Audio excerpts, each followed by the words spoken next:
É.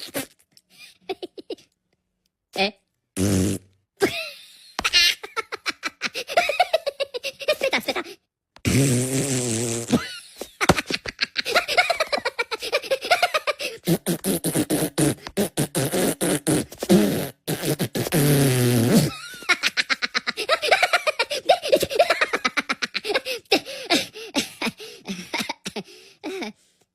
No?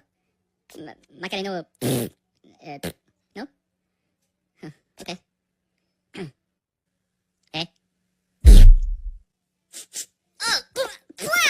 Taramino, por aqui não. Toca. Saudações, caríssimos espectadores, estamos de volta com mais um episódio. Hoje pretendemos trazer um episódio de um modo mais descontraído, mas como todos os episódios, com muita coisa para aprender. Em direto do bar do Palácio das Necessidades, na nossa linda e esbelta capital, trazemos a nossa convidada de lei, a historiadora Margarida Coelho, que vem dar mais uma vez o seu contributo.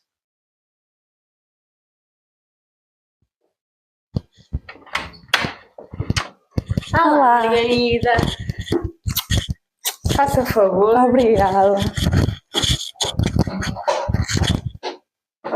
Muito obrigada pelo convite mais uma vez, é sempre um prazer estar de volta. Então, que tema vamos abordar hoje? De certo, já deve saber o tema que vamos desenvolver, mas eu vou dar uma pista aos nossos espectadores. O episódio vai abordar dois documentos. Um deles foi aprovado a 9 de março de 1821, celebrando há poucos dias, 204 anos.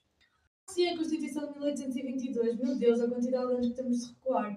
Esse documento foi importantíssimo para o estabelecimento do regime político em que vivemos. Pena ter sido demasiado inovador para a época. Inovador? Em que sentido? As medidas do antigo regime sempre tiveram muito peso na sociedade portuguesa. Foi difícil deixar as suas normas para trás, sobretudo os grupos privilegiados que se sentiam indignados por perder essas regalias. Sim, já estamos a avançar muito. Vamos dar um bocado de contexto a todos aqueles que nos veem. Em que circunstâncias surgiu essa Constituição? Era em 1806 e Napoleão Bonaparte decretou o famoso bloqueio continental, em que nenhuma nação europeia deveria comerciar com as Ilhas Britânicas. Dom João VI, ainda bastante imaturo, adota uma política ambígua, o que claramente não deu um bom resultado. Entre os anos de 1807 e 1811, Portugal sofreu as 3 invasões francesas. Dom João VI, no último gesto de cobardia, parte com a família real para o Brasil. No documento A Partida, escrita pelo próprio príncipe regente a 26 de novembro de 1807, está mesmo refletido o medo que Dom João VI sentia por Napoleão. Diz mesmo que ela se dirige muito particularmente contra a minha real pessoa e que os meus leais vassalos são menos inquietos, ausentando medo deste reino. Certamente, a partida da coroa para o Brasil gerou consequências. Muitas. De 1808 a 1821, Portugal viveu na dupla condição de colónia brasileira e protetorado inglês. A teimosia da regência no Brasil, que tinha sido proclamado reina em 1815, atribuiu ao povo português a humilhação da presença inglesa. Economicamente, Portugal desfinhava e a abertura dos portos brasileiros e do Tratado de Comércio de 1810 só piorava as coisas. E como é que reverteram a situação? Não é de esperar que os portugueses se sentissem bastante revoltados, sobretudo a burguesia, não? Foi o grupo que mais sofreu com a presença inglesa. De que maneira? Com a ausência do general Beresford, os sinédrios populares organizaram uma rebelião. No dia 24 de agosto, houve um pronunciamento militar na cidade do Porto. E no dia 15 de setembro, em Lisboa, o que resultou na expulsão da regência inglesa. E quais foram os objetivos desse movimento? Claro, além de expulsar os ingleses de uma vez por todas. Apesar do movimento exigir mudança, houve muitos princípios que se mantiveram, sobretudo o respeito à fé cristã e à coroa, à monarquia no caso. Os revolucionários exigiam mesmo o regresso de Dom João VI e que este segurasse a Constituição que eles iriam preparar. E ele regressou? Também não teve alternativa. No dia 4 de julho, jurou então a famosa Constituição de 1822, um documento de 240 artigos, onde estão concentrados os principais princípios de constitucionalismo liberal. Os direitos à liberdade, à segurança e à propriedade, a soberania da nação, retirando, ou seja, os poderes aos grupos privilegiados, e a separação dos poderes. A separação tripartida dos poderes, como é que isso é possível? As Cortes acharam melhor o poder legislativo ser entregue a uma única Câmara, as Cortes Legislativas, onde os deputados eram eleitos através do sufrágio direto por votos portugueses, mais especificamente por homens com mais de 25 anos ou com mais de 20 se fossem casados e soubessem ler ou escrever. O poder executivo, por sua vez, é exercido pelo rei, que podia recorrer ao veto suspensivo. Isto é, quando não concordasse com uma lei, poderia remetê-la ao Congresso para o efeito de uma segunda votação, mas esta seria definitiva e de aceitação obrigatória para o monarca. Por último, o poder judicial, que é exercido pelos juízes e tribunais, com absoluta independência das cortes e do rei. Mas recuando um pouco aos direitos, ainda hoje, passado décadas destes marcos na história, ainda ocorrem acontecimentos contrários a estes princípios.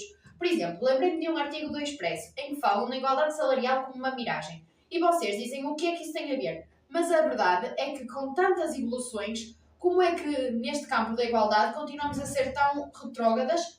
Não compreendo. Desculpe, mas não compreendo. Realmente é chocante. Sim, esta Constituição, pelo que entendi, defende a igualdade. Mas no nosso presente verificamos situações em que contrariam estas ideias. Mas pronto, continuando com o tema que nos trouxe aqui, a Constituição foi ortogada pelas Cortes, certo? Como é que depois de tudo se desenrolou? Bem, iniciou-se uma legislação vintista que se caracterizou pelo seu radicalismo. Muitas medidas foram tomadas, mas as mais notáveis foram a nacionalização dos bens da coroa, a fundação do Banco de Lisboa, o primeiro banco de Portugal, e o encerramento de vários mosteiros e conventos, entre outras medidas, é claro. Então Portugal viveu um período de prosperidade.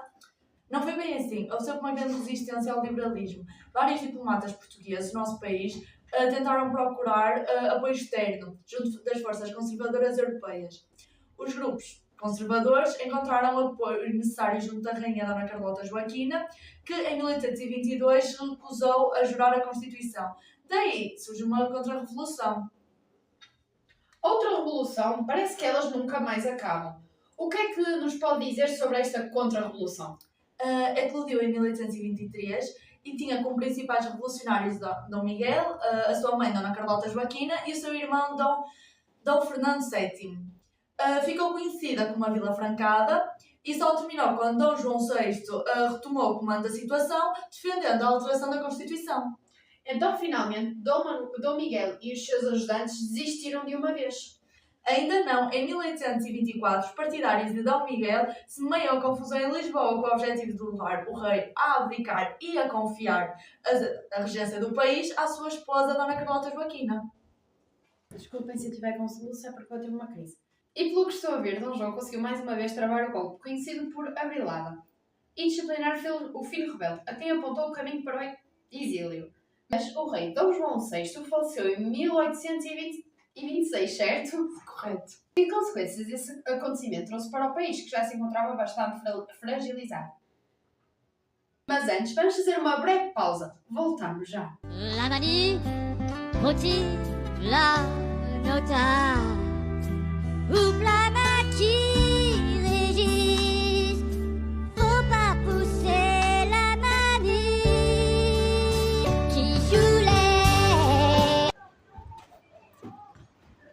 Bola voleibol, meninas, dá para todas as pessoas, até para aquelas que não sabem jogar. Estamos agora de novo no nosso estúdio, onde iremos prosseguir com o nosso programa. Então, o país já estava bastante fragilizado, e de consequências trouxe a morte de Dom João VI.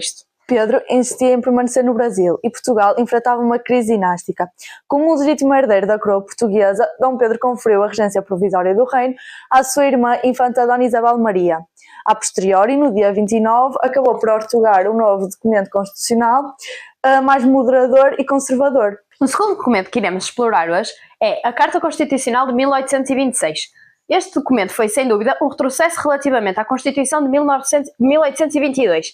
Que medidas foram estas que contrariaram o documento de 1822? As Cortes passaram a funcionar num sistema bicamaral, a Câmara dos Deputados e a Câmara dos Pares. A Câmara dos Deputados era onde os integrantes eram eleitos através do sufrágio indireto e censitário. A Câmara dos Pares, por sua vez, era constituída pela alta nobreza, o clero e todos aqueles que pertenciam às altas classes sociais da época. Realmente, estas medidas são mesmo mais conservadoras. Então, o rei só tinha o poder moderador, certo? Sim.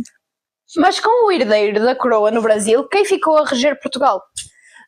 Dom Pedro acabou por abdicar dos seus direitos à coroa portuguesa na filha Dona Maria da Glória, a que tinha 7 anos de idade.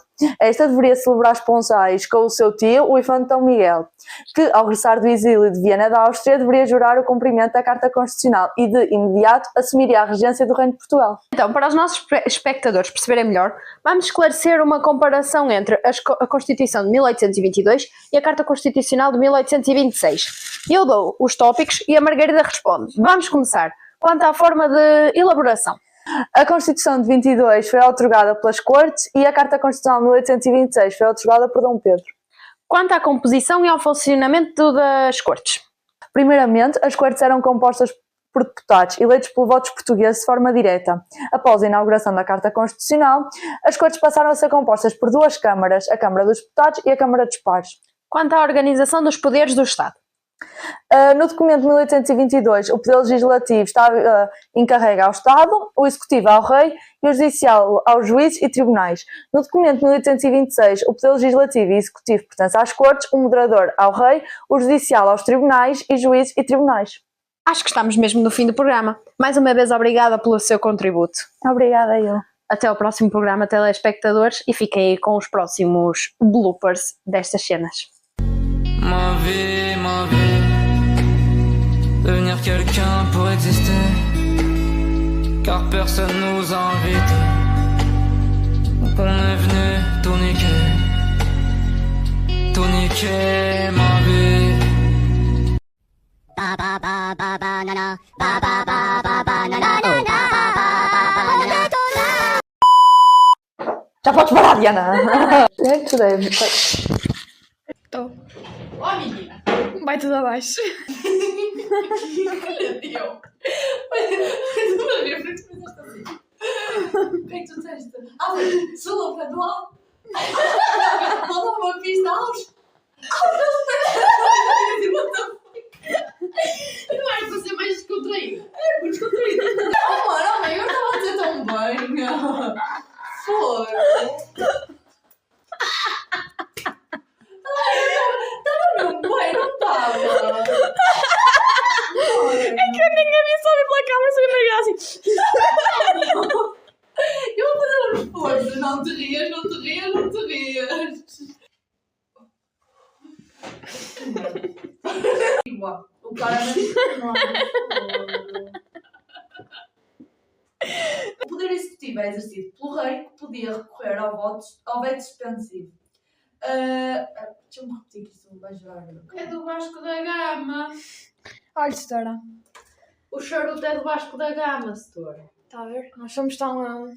É de... Isto é para pendurar as vacas na parede. É, aquilo mete o focinho das vacas aqui, e isto aqui fica na parede e as vacas ficam presas. Você já viu como eu sou uma pessoa culta? Isto é, Muito interessante. Olha uma mosca. Toma dar soluço. Como é que se para os soluços? Sustenta a respiração. Já fiz isso.